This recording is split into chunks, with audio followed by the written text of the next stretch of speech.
आज हम बात करेंगे एक बहुत ही इम्पोर्टेंट टॉपिक के बारे में और वो है कॉरपोरेट लोन रीपेमेंट के बारे में।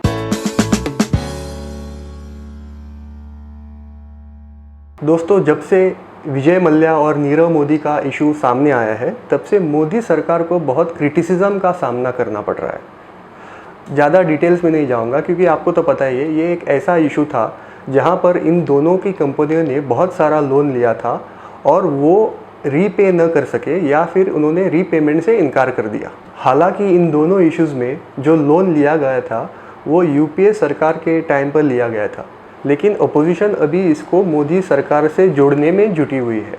दोस्तों, इसी सिलसिले में पिछले हफ्ते एक बहुत ही बड़ी न्यूज़ आई है और वो मेन स्ट्रीम मीडिया में उतनी ज़्यादा हाईलाइट नहीं हुई, लेकिन पिछले हफ्ते मिनिस्ट्री ऑफ कॉरपोरेट अफेयर्स ने एक डेटा रिलीज़ किया है और उसमें 2000 से भी ज़्यादा कंपनीज ने 83,000 करोड़ से ऊपर का कर्जा बैंक को वापस कर दिया है। ये आज के ज़माने में एक बहुत बड़ी उपलब्धि है। तो आखिर इतना सारा लोन इतनी सारी कंपनियों ने बैंक को वापस रीपे क्यों किया, क्यों भीड़ लग गई इन कंपनियों में कि जाके अपना लोन रीपे करें।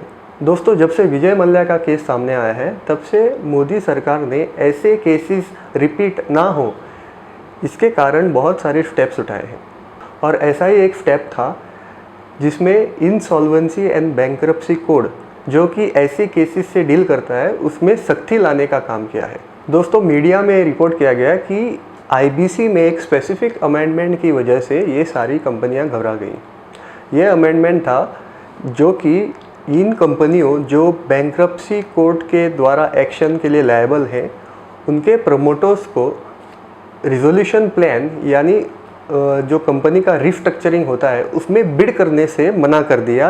रिजोल्यूशन प्लान ऐसा प्रपोजल होता है जो प्रेजेंट किया जाता है कमिटी ऑफ क्रेडिटर्स को कि आखिर ये जो कंपनी इंसॉल्वेंसी और बैंक्रप्सी की ओर जा रही है इसको रिस्ट्रक्चर कैसे किया जाए या फिर इसके जो डेब्ट्स है उसको रीपे कैसे किया जाए। दोस्तों, पहले ऐसा होता था कि ये जो बैंक्रप्ट कंपनी के प्रमोटर थे उनको अलाउ किया जाता था कि वो अपना resolution plan committee of creditors को सबमिट कर सकें। तो आज ये लॉ अमेंड करने के बाद वो प्रोमोटर्स अपना resolution plan committee of creditors को नहीं दे सकते और इसी वजह से इन सारी कंपनियों के प्रोमोटर्स पर ये डर बैठ गया कि उनका कंट्रोल उनके कंपनीज के एसेट्स पर से चला जाएगा अगर वो बैंक्रप्सी के और चली गई तो। और यही कारण है जिसकी वजह से इन सारी कंपनियों ने ये सारा अपना लोन बैंक को रीपे कर दिया। दोस्तों, ये बहुत ही बड़ी उपलब्धि है मोदी सरकार की और शायद ही इससे पहले इंडिपेंडेंट इंडिया में इतने बड़े पैमाने पर लोन रीपेमेंट किया गया हो। हमें इसका पूरा क्रेडिट मोदी सरकार को देना चाहिए। आपका इसके बारे में क्या कहना है, आप ज़रूर मुझे अपने कमेंट्स में बताइए और अगर आपको ये वीडियो पसंद आए तो लाइक और शेयर ज़रूर कीजिए। धन्यवाद दोस्तों।